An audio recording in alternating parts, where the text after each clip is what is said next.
அளவும் ஆற்றும் உயிர் அந்தோ அந்தோனா பரிதாபக்குறி, நம்மளை பார்த்து திரும்ப திரும்ப பிறந்து கொண்டே இருக்கிறாயே இந்த உயிர் அப்படின்னு நம்மளை பார்த்து சொல்கிறார். அருள் தெரிவது என்று பிறந்து கொண்டே இருக்கிறிய, எதற்கு பிறக்கிறாய்? பெருமானை அடைய வேண்டும் என்பதற்காக. அது புரியாமல் பல்வேறு பிறவி எடுத்துக்கொண்டே இருக்கிறார். வந்த தப்பு செய்கிற திரும்பி பிறவிக்க போகிறேன், வந்த தப்பு செய்கிற திரும்பி பிறவிக்க போகிறேன், வந்த தப்பு செய்கிற திரும்பி பிறவிக்க போகிறேன். பிறப்பதற்கே தொழிலாகி பிறக்கின்றாரே என்று, பிறப்பதற்கே தொழிலாகி இறக்கின்றாரேவா, இறக்கின்றார். நீங்கள் வேற பாட்டு சொல்கிறீங்கன்னு நினைக்கிறேன். அப்போ அதான் பிறப்பதற்கே தொழிலாகி இறக்கின்றாரே அப்பர் சாமி தேவாரம். அப்படி பிறந்து பிறந்து செத்துக்கொண்டே இருக்கிறோம் இந்த வாழ்க்கையில் இல்லையா? என்னைக்கு சுவாமியை சென்று அடைவது? யமன் கேட்பானா, இற்றைக்கும் இல்லையோ பிறவாமை பாவி அப்படிமான நம்மளை பார்த்து. ஏன்னா எத்தனை முறை யமனை நம்ம மீட் பண்ணியிருக்கிறோம். ஒவ்வொரு தடவை சாகும்போது யாரை பார்த்துருக்கோம்? அப்போ நிச்சயமா இது வரைக்கும் வரலங்கிறது தெரியுதுல்ல. இனி வருவார் நம்புவோம், இது வரைக்கும் வரலன்னு தெரியுது. அப்போ திரும்ப போய் அவர்கிட்ட நிற்கும் போது யமன் நம்மளை பார்த்து என்ன சொல்லுவானா, இற்றைக்கும் இல்லையோ பற்றித்தம் வெங்குருவின் பால் காட்ட இற்றைக்கும் இல்லையோ பிறவாமை பாவி அப்படின்னு நம்மளை பார்த்துட்டுவானோ. போய் அவனுடைய தக்க செயலுக்கு தக்க செயல் உறுத்துவீர், ரகத்தில் போட்டு வாட்டுங்கன்னு அனுப்பிவிடுவான்னு சொல்லுகிறார். அப்படி என்றைக்கு அருள் தெரிவது என்று ஒன்று இல்லா இடர், அளவொன்று இல்லா இடர்னர், அளவில்லா துன்பத்தை அனுபவித்துக் கொண்டே இருக்கிறாயே, என்றைக்கு நான் இந்த பிறவியை விட்டு விட்டு சிவபெருமானுடைய திருவடியை பற்றப் போகிறாய் என்று சொல்லி கேட்டு அந்த பாடல் நிறைவாகிறது. அதோடு நமக்கு அந்த அதிகாரம் நிறைவாகிறது. இப்போ நம்ம மூன்றாவது அதிகாரமாகிய இருள் மலநிலை என்கின்ற அந்த ஆணவ மலத்தினுடைய லட்சணங்கள் என்னென்ன என்பதை இந்த பாடலில் பார்க்க வேண்டும். ஆமாம் தானே? போலாமா?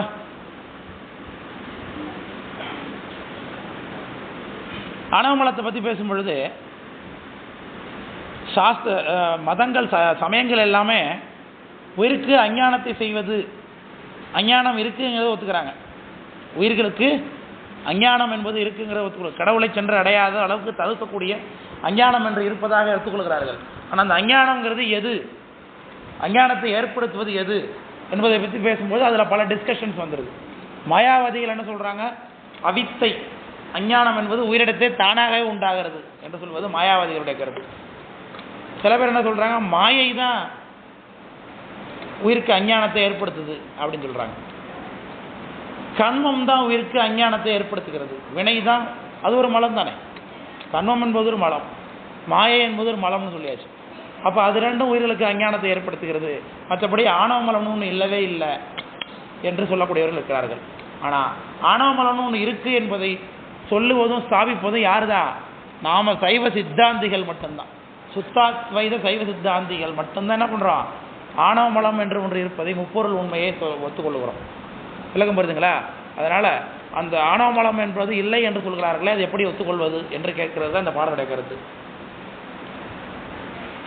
இந்த முதல் பாடல் ஆணவ மல ஸ்தாபனம், ஆணவ மலம் இருக்குங்கிறத ஸ்தாபித்து காட்டுவது. ஏன்னா மற்றவங்கெல்லாம் இல்லை என்று சொல்லுகின்ற ஒரு பொருளை நாம் என்ன சொல்கிறோம், இருக்குன்னு சொல்லி கொண்டிருக்கோம். இதில் என்ன ரொம்ப வித்தியாசம்னா, சிவபெருமானை பார்க்க முடியும்னா இது வரைக்கும் பார்க்கல, ஆனால் இனி பார்ப்பதற்கு வாய்ப்பு இருக்கா? இருக்கு. அப்போ பார்க்கலாம், சாமியை கூட பார்த்துடலாம். ஆனால் இந்த ஆணவ மலத்தை பார்க்கவே முடியாது இல்லையா? அதுதான் அதில் உள்ள விசேஷம். ஆணவ மலம் முன்பு இருந்ததையும் பார்க்க முடியாது, முத்தினிலையும் அது விலகி நிற்பதை தெரியாது. ஏன்னா ஆணவ மலத்துக்கு எப்போவுமே என்ன கிடையாது, உருவம் என்பது கிடையவே கிடையாது. அதனால் ஆணவ மலம் எப்பொழுதுமே இல்பொருள் போலவே தோன்றுகிறது மற்றவர்களுக்கெல்லாம். ஆணவ மலமானது உள்பொருள் தான் என்பதை நாம தான் சொல்லுகின்றோம். அதற்காக தான் இந்த பாடல் சொல்லுகிறார். துன்றும் பவத்துயரும் இன்பும் துணை பொருளும் இன்று என்பது எவ்வாறு எல் என்று சொல்லுகிறார். அப்போ துன்றும் பவத்துயர், உலகத்தில் உயிர்கள் இன்பத்தையும் துன்பத்தையும் அடையக்கூடியதை நாம் பார்த்து கொண்டு தான் இருக்கிறோம். ஆமாம் தானே? இன்ப துன்பத்தையும் உயிர்கள் பார்க்குதா இல்லையா? ரெண்டத்தையும் மாறி மாறி அடைகிறது. இன்பம் என்று ஒன்றை அடைந்ததுன்னா அதுக்கு காரணம் என்னவா இருப்பார்? சாமியாக இருப்பார். உயிர்கள் இன்பத்தை அடைகிறதுனா சாமி, துன்பத்தை அடைகிறதுனா அதுக்கு மலம் காரணம் என்று சொல்லுகின்றோம். அப்போது இன்பத்துக்கு எப்படி ஒருத்தர் காரணமாக இருக்கார், அதேமாதிரி துன்பத்துக்கு ஒருத்தர் காரணமாக இருக்கார் அப்படிங்கிறத புரிந்து கொள்ளாமல் துன்பத்திற்கு காரணமான மலம் இல்லை என்பதை எப்படி ஒத்துக்கொள்ள முடியும் என்று அவ்வளோதான் கேட்குறாங்க. இன்றென்பது எவ்வாறும் இல், அவ்வளவுதான். மலம் இல்லை என்று சொல்வதை எப்படி சொல்லக்கூடாது, ஒத்துக்கொள்ள முடியாது என்று சொல்வார். இவங்க ஏன் மலம் இல்லை என்று சொல்கிறார்கள்னா, மாயையானது தான் மலம், மாயை தான் மலம் என்று சில பேர் சாதிக்கிறாங்க. சித்தியாரில் இந்த புத்தகம் இருந்ததுன்னா 192ஆம் பக்கம் இருக்குங்க. இந்த புத்தகம் இருந்தால் 192ஆம் பக்கம், 192.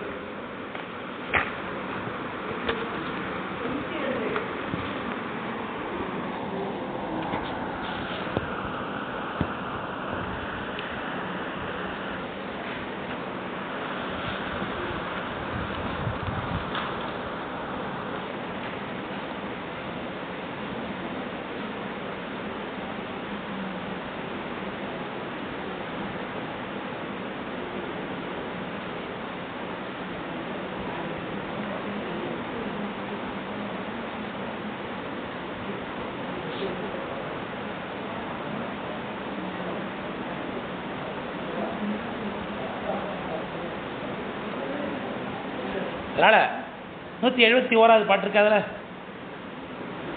மலமேன வேறுன்னு ஒரு பாட்டு சொல்லுது பாருங்க, 2வது பாட்டு, 92ஆம் பக்கத்தில் 2வது பாட்டு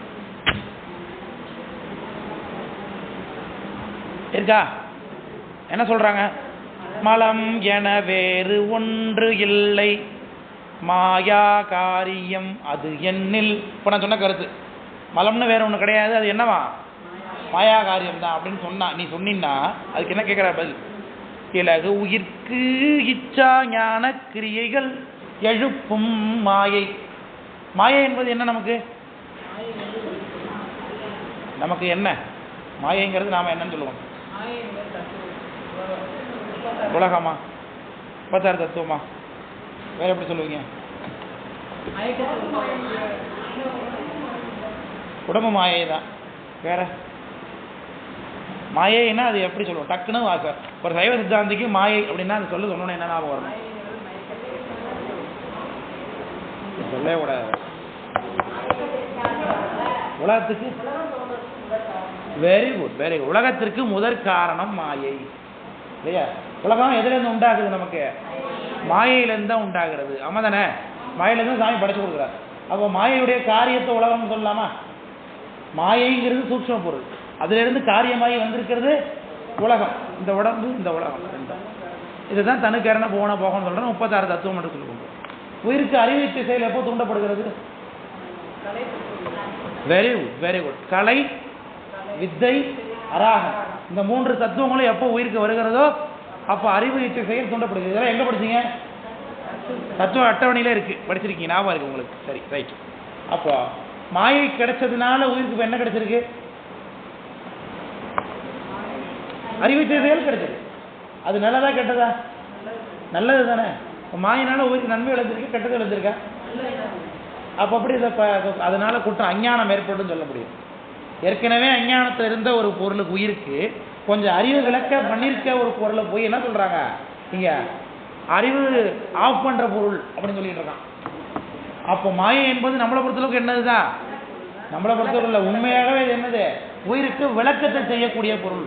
அதனாலதான் பொற்புடைய மாயை என்று போற்றுகிறது போற்றி பகருடைய. மாயை என்னன்னு சொல்கிறார், பொற்புடைய மாயை அப்படின்னார். உயர்ந்தாது, அதுக்கு பேர் என்ன, இருள் விளக்குன்னு பேர் மாயை. இருள் பின்னாடி வரப்போகுது, விடிவாம் அளவும் விளக்கணைய மாயைம்பார். அப்போ ஒரு 2-3 ஸ்டில்ஸ் எடுங்க நல்லா, அதில் ஸ்டில்லே இல்லை, வீடியோவே இருக்குது, நல்லா ஸ்டில்லாக எடுங்க, நல்லா கிளியர், அதுதான் ஃபேஸ்புக்கில் போட முடியும். அதனால் அந்த மாயையை வந்து உயிருக்கு என்ன பண்ணுது, உதவி தான் பண்ணுது. நிச்சயமாக அது என்னத்தை ஏற்படுத்தலைப்பா, அஞ்ஞானத்தை ஏற்படுத்தலை. ஆனால் நாம் பிறகு இந்த பொருட்களை வைத்துக்கொண்டு அஞ்ஞானம் வசப்படுவது வேறு. நம்முடைய பற்றுனால உலகத்தில் உள்ள மாயா காரியமான பொருட்களால் நாம் இது சிவபெருமானை விட்டுட்டு இதையே பிடித்து கொண்டு அஞ்ஞானமாக இருப்பதுங்கிறது வேறு. ஆனால் உள்ளபடியே அது அதோடைய தன்மை என்ன, விளக்கத்தை செய்வது தான், அதில் மாற்று கருத்து இல்லை. அதே மாதிரி கண்மமலம் ஒரு பொருளை நீங்கள் அனுபவப்படுறீங்க அப்படிங்கிறது உங்களுக்கு நல்லதா கெட்டதா, அது அனுபவங்கிறது நன்மை தான், அது தீமையா, ஒரு இடத்துல ஒரு அனுபவப்படுறீங்கன்னு தீமை கிடையாது. அதனால் கண்மமலம் நமக்கு என்ன பண்ணும், நன்மையை தான் செய்யும், அஞ்ஞானத்தை ஏற்படுத்தாது. அப்போ மொத்தம் 3 மலம் சொல்லி கொண்டுறோம். இந்த 3 மலத்தில் ஆணவம், கண்மம், மாயை, இது 3த்துல ஒருத்தர் மட்டும்தான் உயிருக்கு அஞ்ஞானத்தை ஏற்படுத்துறார். மாயையும் கண்மமும் உயிருக்கு விளக்கத்தை தான் கொடுக்க விளக்கத்தை தான் கொடுக்குறாங்களே தவிர்த்து நிச்சயமா என்ன கொடுக்கல, அஞ்ஞானத்தை தரவில்லை. அதான் இந்த பாடலை சித்தியார் பாடலை 171 பாட்டு. இலகு உயிர்க்கு இச்சா ஞான கிரியைகள் எழுப்பும் மாயை. தெளிவா இருக்கா வார்த்தை? அது எப்போதும் நீங்க ஞாபகம் வச்சுக்கொள்ள வேண்டும், முக்கியமான பாயிண்ட் அது. விலகிடும் மலம் இவற்றை வேறும் அன்று அது வேறு ஆகினார். அப்போ இந்த மாயையினால மலம் என்ன பண்ணோம், விலகும். இந்த உடம்பு இன்னைக்கு கிடைச்சிட்டு காலையில நைட்டு தூங்குனீங்க, தூங்கும்பொழுது உங்களுக்கு அறிவு இருந்ததா? அறிவு இருந்தா தூங்கும்போது அனுபவம் நிகழ்ந்ததா? ஏன் இல்லை?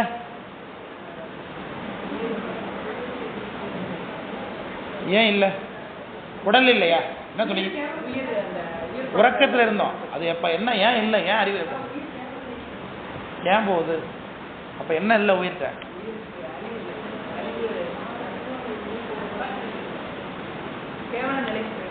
அதான் அப்ப உயிர் எண்ணத்தை கைவிடுது.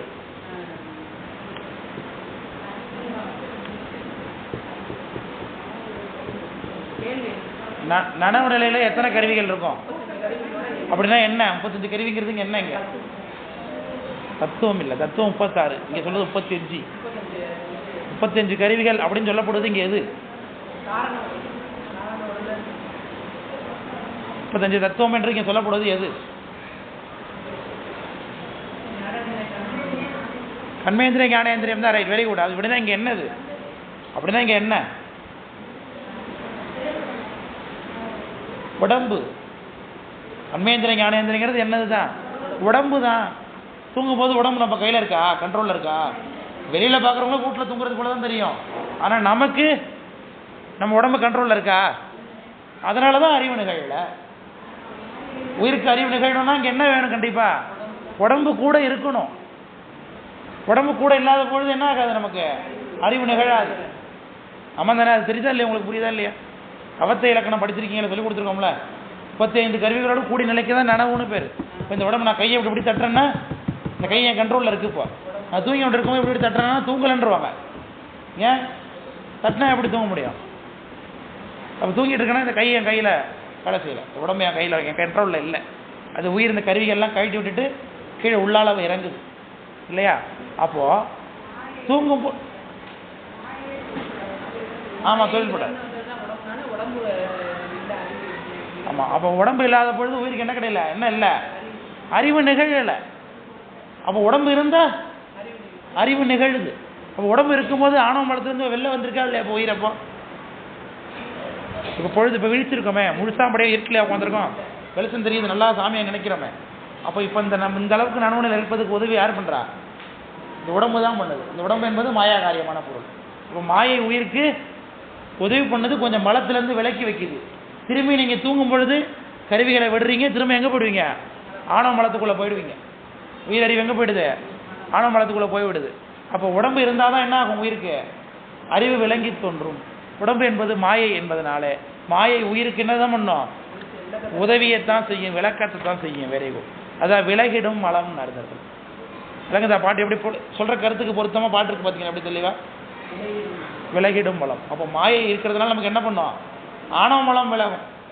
மாயை என்பது ஒரு மலமாகவே இருந்தாலும் அது பெருமான் இடத்தை போகும்போது தான் விடத்தக்கது. ஆனால் ஆணவ மலத்தை விடுவதற்கு யார் உதவி பண்ணணும்? நமக்கு மாயை உதவி பண்ணி தான் ஆகணும். விளக்கம் புரியுதுங்களா? அதனால மாயை என்ன கிடையாது? அஞ்ஞானத்தை ஏற்படுத்துவது இல்லை. அதே போல கண்மமும் அஞ்ஞானத்தை ஏற்படுத்தாது.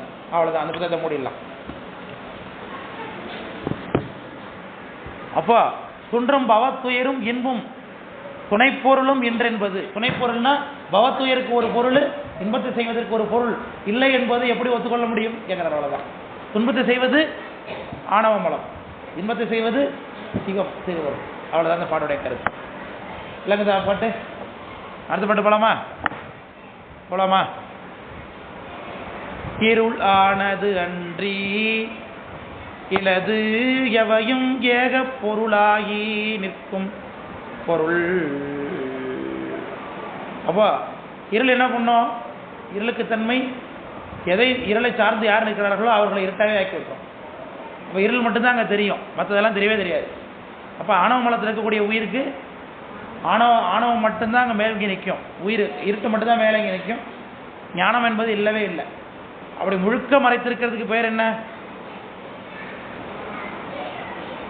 ஆணவமலம் தான். ஆணவமலம் முழுக்க மறைச்சிருந்ததுன்னா அதுக்கு என்ன சக்தின்னு சொல்லுவோம்?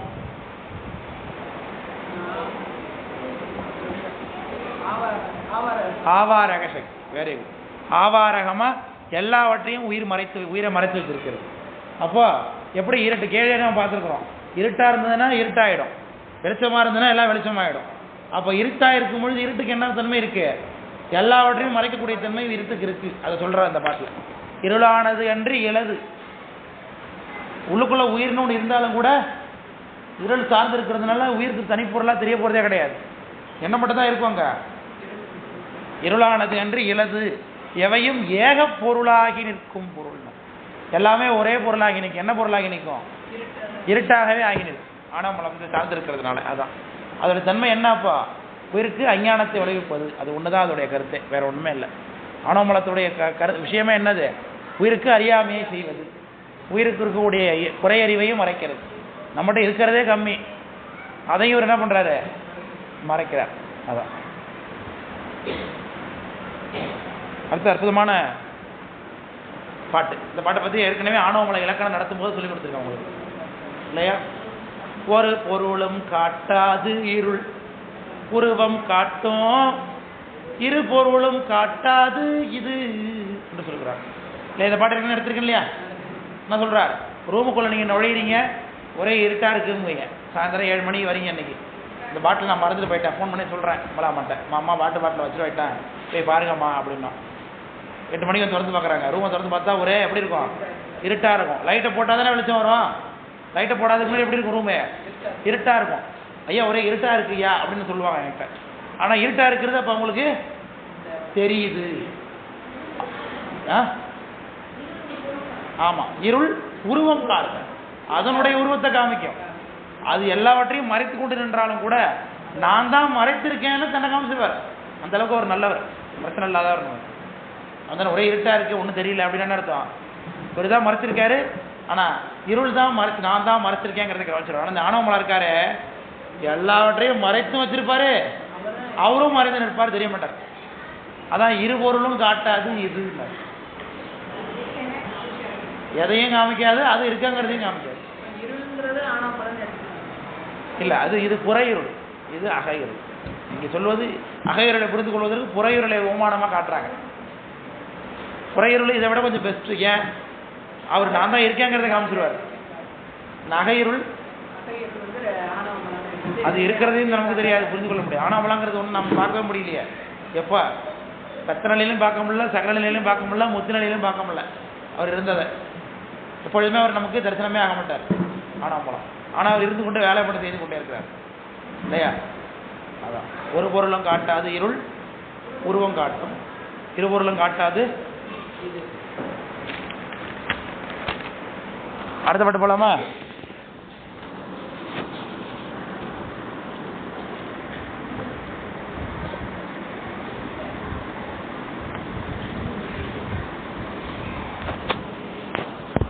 அன்றளவி உள்ளோ ஒளியோடு ஆவி இடையடங்கி இன்றளவும் நின்றது இருள். உயிர் எண்ணிலேருந்து, அந்த ஆணவமலை எண்ணிலேருந்து இருக்கு உயிரோட, அனாதிலேருந்துன்னா உயிர் எண்ணிலேருந்து இருந்ததோ அன்னையிலேருந்தே இருக்குன்னு அர்த்தம் இல்லையா? காலத்துக்கு உட்படாது இந்த கருத்து. ஆனால் நம்ம காலத்துக்கு உட்பட்டவர்கள் நாம என்பதனால எண்ணெயிலேருந்துன்னு நம்ம சொல்லி கொண்டோம். உயிர் எப்போ இருந்ததோ அன்னையிலேருந்து என்னவா தான் இருக்கு? ஆணவமலத்தை பற்றி கொண்டே தான் இருக்கு. அதனால அன்று அளவினர், அன்று அளவினா அன்னையிலேருந்து உள் ஒளியோடு ஆவி இடை அடங்கி, உயிருக்கு இருக்கக்கூடிய இயல்பான ஒளி அறிவையும், ஆவிங்கிறது உயிர், அதை அடக்கி கொண்டு இன்றளவும் நின்றது இருள்னா இன்னைக்கு வரைக்கும் இருக்கா இல்லையா? ஆணவமலம் குடும்ப ஆணவமலம் இல்லையா? இருக்கு, நிறையா இருக்கு. என்னைக்கிலேருந்து இருக்குன்னு தெரியாது, ஆனால் இன்னை வரைக்கும் கன்ஃபார்மாக இருக்கு. ஆனால் முத்திக்கு போகிறப்ப இருக்காது. இதுதான் கருத்து. அப்போ ஆணவமலம் அனாதி பொருள் என்பதை இந்த பாட்டில் காட்டுகிறார்கள். அதுதான் விஷயம், அவ்வளோதான், வேற ஒன்றும் இல்லை. அப்போ 25வது பாட்டு, இந்த பாட்டு உங்களுக்கு நான் வகுப்பில் சொல்லியிருக்கேன் இல்லையா? ஆணவமலத்தினுடைய அந்த சிறப்பு தன்மை, யாருக்கும் புலப்படாத அந்த தன்மையை காட்டும் பொழுது அதை ஒரு பெண்ணை போல உருவப்படுத்தி காட்டுகிறார் நம்முடைய மாயசுவாச்சார். ரொம்ப நயமான பாட்டு. இருள் பாவை என்று சொல்லுகிறார். இருள் பாவைங்கும் பொழுது இருளாகிய பெண் என்று அர்த்தம். பலரை புணர்ந்தோம் இருள் பாவைக்கு உண்டு என்றும் கணவர்க்கும் தோன்றாத கற்பு என்று சொல்கிறார். ஒரு பெண் இருக்கிறா, அவ பல ஆண்களோடு தொடர்பில் இருந்தாலும் அவள் தன் கணவனுக்கு கூட தன்னை வெளிப்படுத்திக் கொள்ளாத ஒரு பத்தினி என்று சொன்னால் அது எப்படி இருக்கும்? ஆனால் அப்படி உலகத்தில் கிடையாது. ஆனால் இருட்டுக்கு அப்படி, ஆணவமலத்துக்கு அப்படி பொருந்தும். ஏன்னா அவர் உலகத்தில் உள்ள எல்லா உயிர்களோடு சம்மந்தப்பட்டிருக்கிறார். அதனால் எந்த உயிருக்கும் நம்மளோட ஆணவமலம் சம்மந்தப்பட்டிருக்குங்கிறத அறிந்து கொள்ளவில்லை. அந்த அளவுக்கு யாருக்கும் தன்னை வெளிப்படுத்திக் கொள்ளாது. அதுபோல் இருள் பாவை. ஆனால் உலகத்தில் உள்ள மனிதரில் இருக்கக்கூடிய பெண்கள் பல ஆண்களோட தொடர்பில் இருந்தால் நிச்சயமாக அவங்க பேர் கெட்டு போயிடும். ஆனால் இவங்க எல்லாரோடைய தொடர்பில் இருந்தாலும் இவங்க எப்படி இருக்காங்க? தூய்மையாக இருக்காங்க. அவங்கள பற்றி யாருமே தெரிந்து கொள்ளாமல், யாரும் வெளிப்படுத்திக் கொள்ளாமல் இருக்கிறார்கள். அந்த அளவுக்கு ஒரு நயமான கருத்தை சொல்கிறார். இருள் பாவைக்கு என்றும் ஒன்று கணவருக்கும் தோன்றாத கற்பு. இந்த இடத்துல கற்பு என்று சொல்வது என்று சொல்கிறார். ஆணவமலத்தினுடைய தோன்றாத தன்மை, யாருக்கும் தெரியாத ஒரு தன்மை. யாருக்குமே தெரியுமா? அது ஆணவமலம் இருக்கிறது தெரிந்து கொள்கிறோமா? இப்போ நம்ம சொல்கிறோம், அதனால் படிக்கிறோம். ஆனால் கூட இருப்பது தெரிஞ்சமாயிட்டேன். நம்ம இருக்குன்னு தெரிய ஆரம்பிச்சுட்டோம், நம்புகிறோம். ஆனால் ஆணவமலம் இருப்பது நமக்கு கண்ணுக்கு தெரியுதா?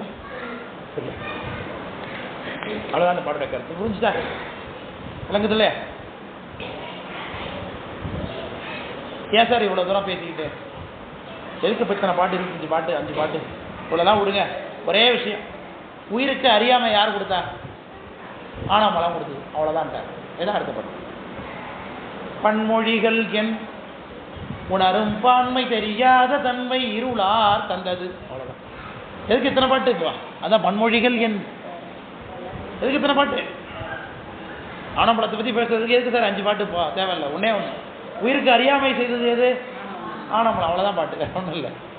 உணரும் பான்மை தெரியாத தன்மை, உயிருக்கு அறிவு நிகழாததாகிய தன்மையை நமக்கு கொடுத்தது யாரு? இருளார். இந்த இடத்துல இருளாருங்கும் போது இருள ஆணா உருவகப்படுத்தினார் பாருங்க, கீழே பெண்ணா உருவகப்படுத்தினார்.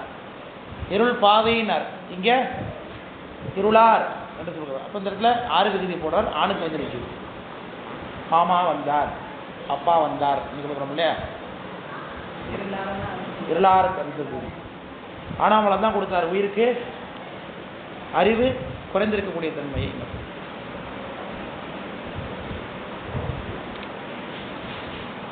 சில பேர் சொல்றான், ஆணவமலத்துக்கு உயிருக்கு அறியாமை இருக்கு. எப்போதுலேருந்து சார் இருக்கு? அனாதி கேவலத்திலேருந்து இருக்கு. அனாதி கேவலத்திலேருந்து இருக்கக்கூடிய அந்த உயிருக்கு இருந்த அறியாமையை அதோடைய இயல்புன்னு சொல்லிட்டு போயேன், அதோடைய குணம்னு சொல்லிட்டு போயேன். அதை ஏன் புதுசாக ஒருத்தர் வந்து உண்டாக்குனார், ஆணவமலம்னு ஒருத்தர் இன்னும் ஜாயிண்ட் ஆகி அது அறியாமை உண்டு பண்ணார்னு ஏன் சொல்கிறீங்க? இது இடையில அறியாமை வரல. எப்போலேருந்து உயிருக்கு அறியாமையோட இருக்கு? அனாதிலேருந்தே இருக்கு. ஒருத்தன் பிறக்கும் போதே 3 கையோட பிறந்திருக்கான் அப்படின்னா அவன் அதுக்கு இயல்பு தானே. மனிதர்கள் எல்லாருமே இப்போ நம்ம 2 கையோட சொல்லிக்கொண்டுறோம். நம்ம எல்லாருக்குமே 4 கை நம்மளுக்கு இயல்பாகவே இருக்குன்னா, ஒரு பிள்ளை பிறக்கும் போதே 2 கை 4 கையோட பிறந்ததுன்னா அது என்னது? அது இயல்புன்னு நம்ம நினச்சி விட்ருவோம். விளக்கம் படுத்துங்களா? கர்ணன் கவச குண்டலத்தோட பிறந்தான், அவனுக்கு அது இயல்பு. விளக்கம் படுத்துங்களா? இப்போ கர்ணனுடைய கவச குண்டலம் நீக்கப்பட்டதுனால அவனுக்கு நன்மை விளைந்ததா தீமை விளைந்ததா? தீமை விளைந்து அழிஞ்சு போயிட்டான் அவன். அதனால நிச்சயமா அது அவனுடைய இயல்பு. ஏன்னா அவனுடைய இயல்பாகிய பொருள் நீங்கினதுல இருந்து அவனுடைய தன்மையும் கெட்டு போனது. விளங்குதா? ஆனா உயிருக்கு ஆணவமலம் இயல்பாக இருந்ததுன்னா, எப்படி கர்ணனுடைய கவச குண்டலம் நீங்கின இடத்துல அவனுடைய தன்மை கெட்டு போனதோ அதுபோல உயிருக்கு ஆணவமலம் இயல்பாக இருந்ததுன்னா உயிருக்கு எந்த பாதிப்பும் நிகழக்கூடாது. பாதிப்பு நிகழ்ந்திருக்கணும். ஆனால் ஆணவமலம் நீங்கின இடத்துல உயிருக்கு என்ன வருது? முக்தி கிடைக்குது, இன்பம் கிடைக்கிறது, எந்த பாதிப்பும் ஏற்படலை. அப்போ நிச்சயமாக ஆணவமலம் என்பது செயற்கை என்று தெரிகிறது. அப்போ அது இயல்பு இல்லை, அது குணம் இல்லை. இது நமக்கு தெரியுது இல்லையா?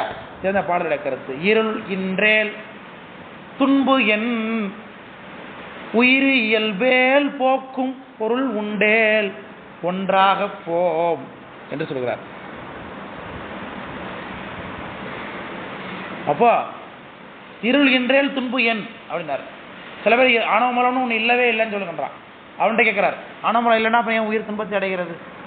அடைய வேண்டிய அவசியம் இல்லை இல்லையா? ஆனால் உயிரானது மாயை மலம்னு சொன்னீங்கன்னா, மாயினால உயிருக்கு வெளிச்சம் கிடைக்கிது, பொருள் தான் கிடைக்கிது, நல்ல அறிவு கிடைக்கிது. அப்போ நிச்சயமாக அது துன்பத்தை கொடுக்கல. ஆனால் உயிர் துன்பத்தை அடைகிறது. அது காரணம் என்னவா இருக்கும்? ஆணவமலமாக இருக்கும்னு சாதிக்கிறார்.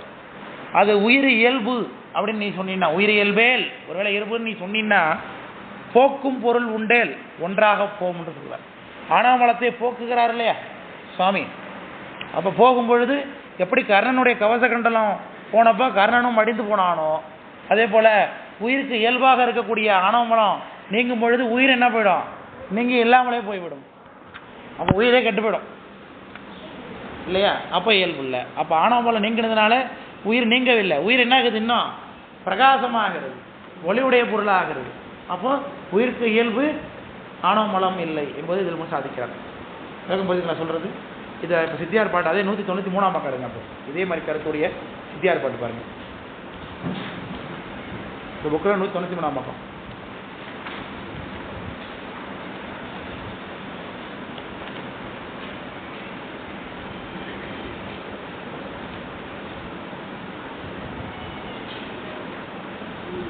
எழுதுங்க, அது பாட்டில் இருக்கு பாருங்க. இதே கருத்து.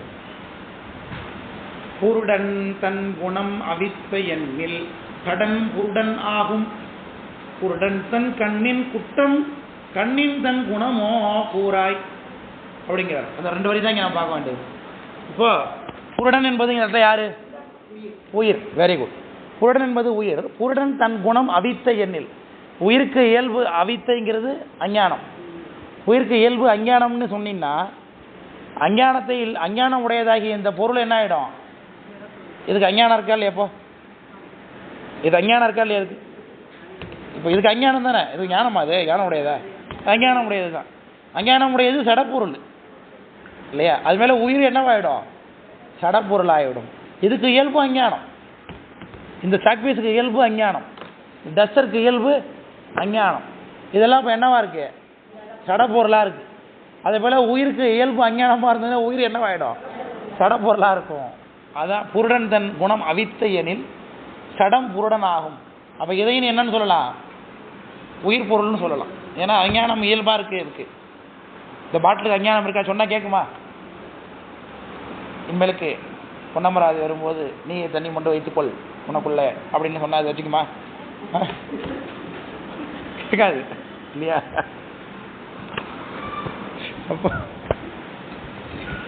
அப்போ இவருக்கு அஞ்ஞானம் இருக்கு. அஞ்ஞானம் இருக்கிறதுனால இவர் என்னவா இருப்பா? சடப்பொருளாக இருக்கார். அப்போ நமக்கும் அஞ்ஞானம் இருந்தால் நம்மளும் என்னவா இருப்போம்? சடப்பொருளாக தான் இருப்போம். விளக்கம் புரிஞ்சுங்களா? அதான் இந்த பாடலுடைய கருத்து. அவன் உயிருக்கு இயல்பு என்ன இல்லை? அஞ்ஞானம் இல்லை, அவித்தை இல்லை. அதான் இந்த திருவருட்பயனுடைய கருத்து. இருள் இன்றேல் துன்பு எண் உயிர் இயல்பேல் போக்கும் பொருள் உண்டேல் ஒன்றா போம்னார். போக்கும் பொருள் உண்டேல். உயிருடைய ஆணவமலத்தை நீக்குவதற்கு ஒரு பொருள் இருக்குதுன்னா, ஆணவமலம் நீங்கும் பொழுது உயிர் இல்லாமலே போய்விடும். ஏன்? அதுதான் இயல்பாச்சு. ஒரு பொருளுடைய இயல்பு கெட்டு போனதுன்னா இந்த பொருள் கெட்டு போயிடும். தயிர் அப்படின்னா எப்படி இருக்கணும்? அது ஒரு மைல்டான புளிப்பு வாசம் இருக்கணும். அது முன்னும் போது ஒரு புளிப்பு கலந்த சுவை இருக்கணும். இதுதான் தயிருக்கு இயல்பு வச்சுருக்கிறோம். திறந்தாலே ஒரே சாக்கடை நாத்தம் அடிக்குது அப்படின்னாக்கா அது தயிரா? திறந்த ஒரே நாத்தம் அடிக்குது. உடனே சாத்தில் வச்சு சாப்பிடுவோம். நம்ம என்ன பண்ணுவோம்? அது கெட்டு போச்சுன்னு தூக்கி போட்டுருவோம். அப்போ இயல்பு போயிடுச்சுன்னா பொருளும் இல்லாமல் போயிடுச்சுன்னு அர்த்தம். ஆமாம் தானே? அப்போ ஒரு பொருளுக்கு இயல்பு தான் என்னது? அதனுடைய குணம். அந்த குணம் நீங்குதுன்னா அந்த பொருளும் இல்லாமல் போய்விடும். அதுபோல் உயிருக்கு அறியாமை என்பது, அவித்தை என்பது, அஞ்ஞானம் என்பது இயல்பாக இருந்ததுன்னா அது நீங்கிய இடத்து உயிர் இல்லாமல் போகும். ஆனால் உயிர் இல்லாமல் போகுமா? போகாது. ஏன்? அது சாஸ்வதம். Very good. நித்திய பொருள். அது அழியாது. முத்தி நிலையிலும் உயிர் இருக்கணும் இல்லையா? அதனால் உயிருக்கு இயல்பு என்ன கிடையாது? ஆணவமலம் இல்லைன்னு. அதான்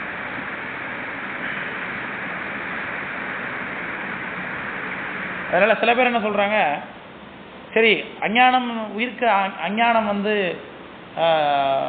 இடையில வந்தது அப்படின்னு சில பேர் கருத்து. இவங்கெல்லாம் நம்மளுடைய ஆகமவாதிகள். மலத்தை ஒத்துக்கொள்கிறான், ஆனால் மலம் இடையில வந்ததுங்கிறான். நாம் என்ன சொல்கிறோம்? அனாதிலிருந்து மலத்தோட தான் உயிர் இருக்குன்னு சொல்லி சொல்கிறோம். அப்போ இடையில வந்ததுன்னு இவன் சொன்னான்னா, சாமி முத்தி கொடுத்து இன்பத்தை கொடுத்து ஆணவமலத்தை நீக்கினார்னா இடையில ஏற்கனவே அப்போ மலத்தோடு இல்லாத போது உயிர் எப்படி இருந்திருக்கும்? அப்போ இன்பத்தோடு இருந்திருக்கும். அவன் தானே அர்த்தம் ஆகுது. ஏற்கனவே இடையில வந்து சேர்ந்தது தான் மலம்னா சேராதுக்கு முன்னாடி உயிர் இன்பத்தோடு இருந்திருக்கும். இப்போ வந்து சேர்ந்தது, அதுக்கு முதல்ல காரணம் சொல்லணும் ஏன் சார் சேர்ந்ததுன்னு. இப்போ இவ்வளோ கஷ்டப்பட்டு பிறகு வந்தாச்சு, முக்திக்கு போனதுக்கு பிறகு திரும்ப வந்து வற்றாதுன்னு அர்த்தம் இருக்குது இல்லையா? ஏன்னா இடையில வரும் தானே அது, அப்போ திரும்ப வரதுக்கு வாய்ப்பு இருக்குது. அதனால் இடையில் வந்தது மலம் என்பதை ஒத்துக்கொள்ள முடியாது. சில பேர் என்ன இடையில வந்து சேர்ந்ததுன்னு சொல்லுகின்றான், சிவசமவாதி முதலியவர்கள்லாம். அவர்களுக்கு இந்த கருத்து. ஆத்து ஆதியேல், ஆதினா தொடக்கம்னு அர்த்தங்க. தொடக்கம் அப்படின்னாலே ஒரு ஸ்டார்டிங் பாயிண்ட் இருக்குன்னு அர்த்தம், இதுலேருந்து இருக்குன்னு அர்த்தம். அப்போ அதுக்கு முன்னாடி இல்லாமல் இருக்குன்னு அர்த்தம். அதனால தான் நம்ம 3 பொருளுக்குமே அனாதி சொல்லுகின்றோம். ஆதி சொல்லாமல் அனாதி, அது எண்ணெயில் இருந்ததோ அன்னையிலேருந்து அதோட தான் இருக்குதுன்னு நம்ம சொல்லுகின்றோம்.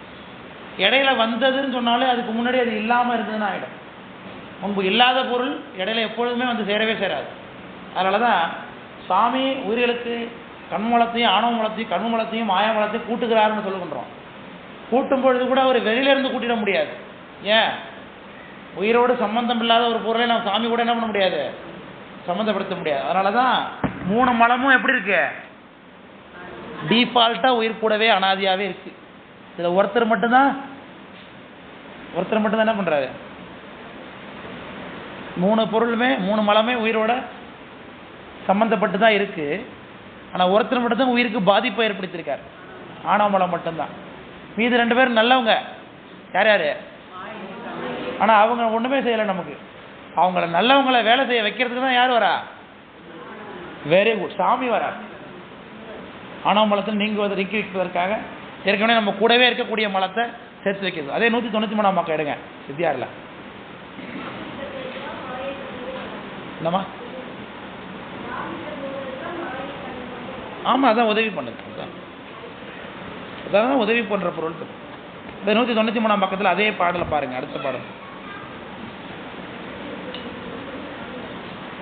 176வது பாட்டு பாருங்க. மும்மலம் நெல்லினுக்கு முளையொடு தவிடு உமி போல்.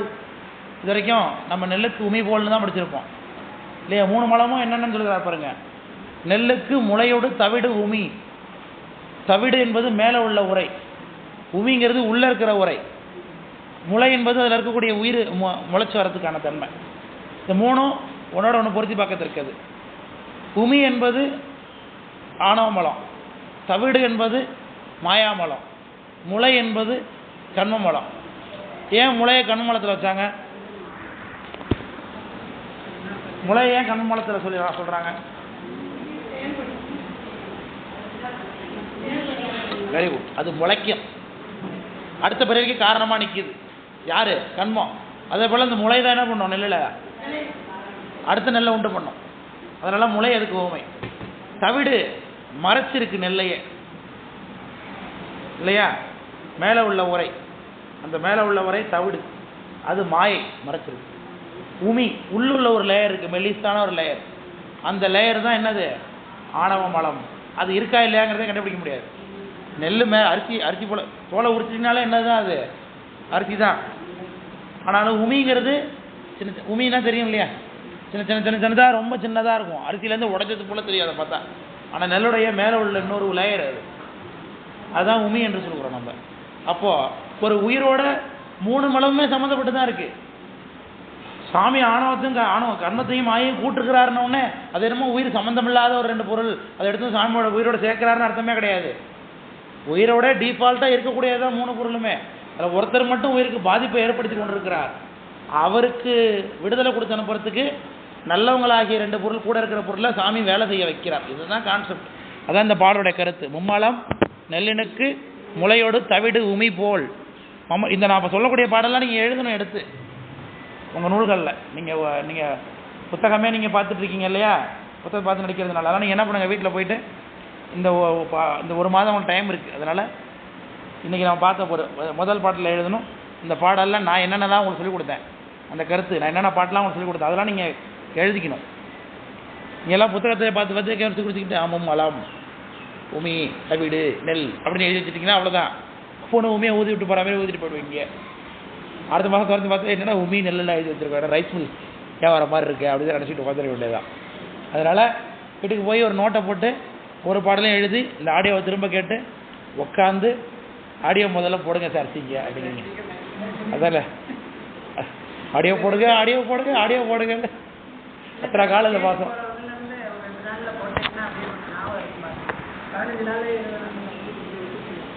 அது ஏன் எனக்கு லேட் ஆகிடுச்சுன்னா, நான் 2-3 வகுப்புகள் சென்னை வகுப்புகளே அப்லோட் பண்ணாமல் வச்சுருப்பேன். நிறைய தங்கி போச்சு. அந்த ஆர்டரில் அப்லோட் பண்ணிட்டு வந்ததுனால உங்களுக்கும் தங்கி போச்சு ரொம்ப. அதான் இப்போ எல்லாத்தையும் முடிச்சிட்டேன். நிலுவை ஒன்றும் இல்லை. நேற்று திருவையாறு கூட இப்போ அப்லோட் பண்ணி விட்டாங்க. மத்தியானம் லஞ்சில் போட்டு ஈவினிங்கே போட்டுறேன், கவலைப்படாதீங்க. எனக்கு தேவை, நீங்கள் நான் படிக்கணும். அது வந்து தான் அடுத்த மாதம் எல்லாம் நோட்டை காட்டுறீங்களான்னு பார்ப்போம். எல்லோரும் என்கிட்ட கையெழுத்து வாங்கணும் அடுத்த மாதம். வர ஸ்டென்ட்டு கூட வராது இப்போ இல்லையா? நீங்கள் வந்திருக்கவங்களாம் அடுத்த மாதம் வர மாட்டீங்கப்பா. அடுத்த மாதம் என்ன பண்ணோம், இந்த ஒவ்வொரு பாட்டையும் எழுதி நம்ம ஒவ்வொரு பாட்டும் என்னென்ன விளக்கம் சொன்னோங்கிறது நீங்கள் எழுதணும். இங்கே இந்த பாடலாம் சித்தியார் பாட்டெல்லாம் பெரட்டி காமிச்சிருக்கேன். எல்லாம் நோட் பண்ணி வச்சுருக்கீங்களா? என்னென்ன பக்கம்னு எந்தெந்த பாட்டுன்னு நான் கண்டுபிடிச்சி எழுதணும். வீடியோ வர சார் எங்களுக்கு கவலை இல்லை சார். அதில் அப்படி எங்களை ஒன்றும் சொல்ல முடியாது ஒன்றும் அப்படிங்கிறீங்க. அதானே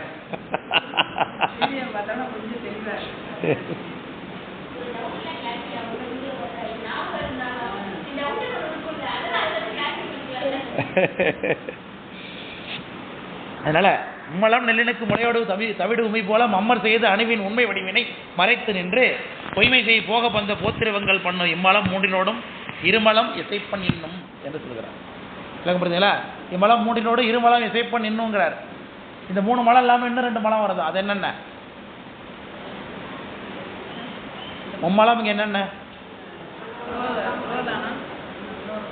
அது நீங்கள் பதில சொல்லிட்டீங்க. நான் உங்கள்கிட்ட 3 மலம் என்னன்னு கேட்குறேன். இது 3 இல்லாமல் இன்னும் 2 சாமி சேர்ப்பாருங்கிறார். அது என்னென்ன சொன்னீங்களா? திரோதானமும் மாயேயம் என்பது, மாயையிலிருந்து மாயேயமாகிய உலகம், 2த்தையும் சாமி சேர்க்கிறார் என்று சொல்லுங்கள்.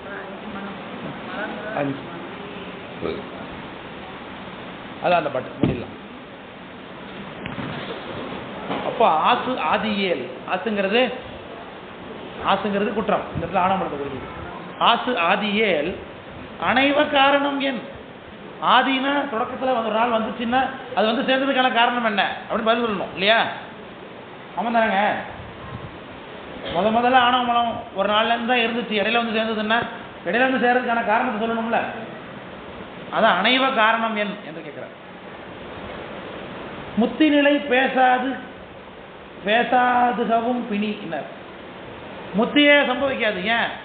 முன்னாடி இடையில வந்து அணைஞ்சது நீ முத்திக்கு போன திரும்ப வந்து பற்றாதுங்கிறதுக்கு எந்த விதத்தில் சான்றளிக்க முடியும்? அதனால திரும்ப வந்து வாய்ப்பு. அதனால முத்திங்கிறது சம்பவிக்காது. முன்னாடியே விட்ட வந்து பற்றிய மலம் திரும்ப வந்து பற்றலாம். அதனால இது என்ன கிடையாது, ஆசு ஆதி இல்லை. ஆணவ மலம் ஆதி இல்லை, அது அனாதி என்று சொல்றார். அதனால 29வது பாட்டு ஒன்று மிகினும். இப்போ எழுத ஆரம்பிச்சிட்டீங்களா? ரொம்ப ஃபாஸ்டா இருக்கா? அப்பா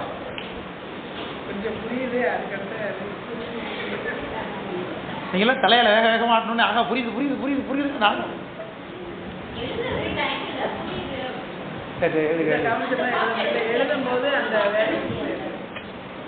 நீங்கள் சும்மா சின்ன சின்ன அது மட்டும் போட்டுங்க. முடிச்சா நீங்கள் வீட்டில் உட்காந்து ஒர்க் அவுட் பண்ணுங்க. எனக்கு வந்து சீக்கிரம் எவ்வளோ சீக்கிரம் பாட்டு நான் கவர் பண்ண முடியுமோ அவ்வளோ சீக்கிரம் கவர் பண்ணணும். எனக்கு டார்கெட்டு. நான் என்ன பண்ணுறது? என்ன பொன்னமராதியை மாயிரத்து பக்கத்தில் மாற்றிடுமா?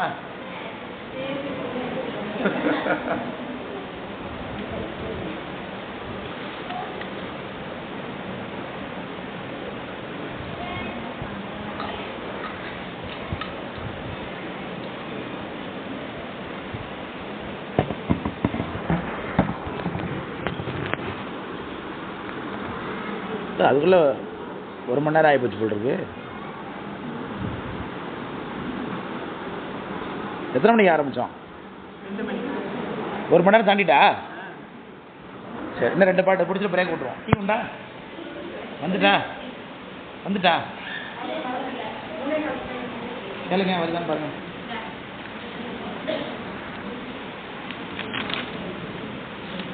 2 பாட்டு இந்த அதிகாரத்தை முடிச்சிட்டோம்னாக்க பிரேக் விட்டு அடுத்து புது இதாக ஸ்டார்ட் பண்ணலாம்.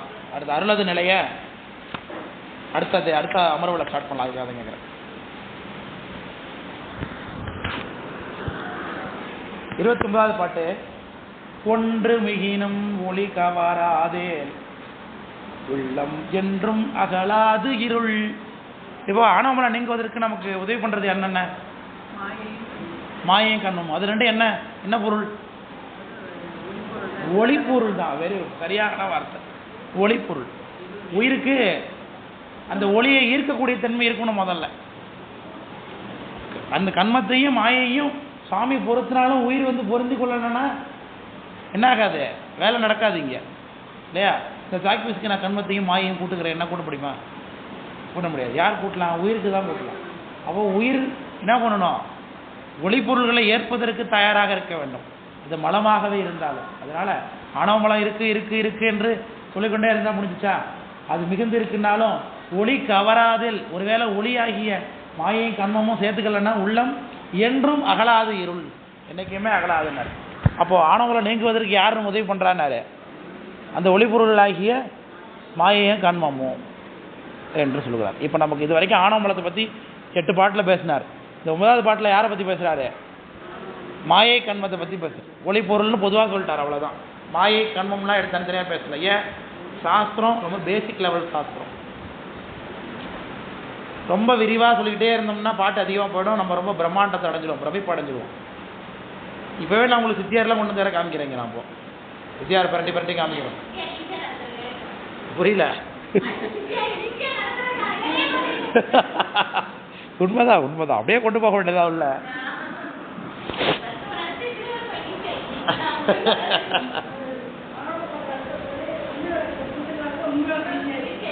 அதான் அது முன்னாடி நம்ம செய்யக்கூடிய வேலை தான் பின்னாடி நமக்கு ஒரு வேலை ஈஸியாக நடக்கணும்னா அதுக்கு முன்னாடி பல நாள் வேலை செஞ்சிருக்கணும் நம்ம.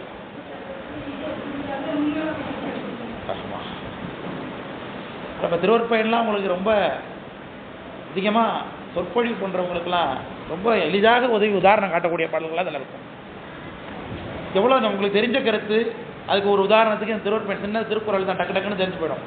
நீங்கள் சித்தியாருனாக்கா 4 வரி சொல்லணும், அதை கண்டுபிடிக்கணும் அங்கே இருக்குன்னு. இன்னும் அந்த நூலோட ஸ்ட்ரக்சரே பாருங்கள், டைட்டில் வைஸ் இருக்குது. சாமி பற்றியா இந்த 10 பாட்டு, உயிர்கள் பற்றியா இந்த 10 பாட்டு, இல்லையா? மலத்தை பற்றியா இந்த 10 பாட்டு. இதில் பார்த்தா வேலை பிடிச்சி பாரு.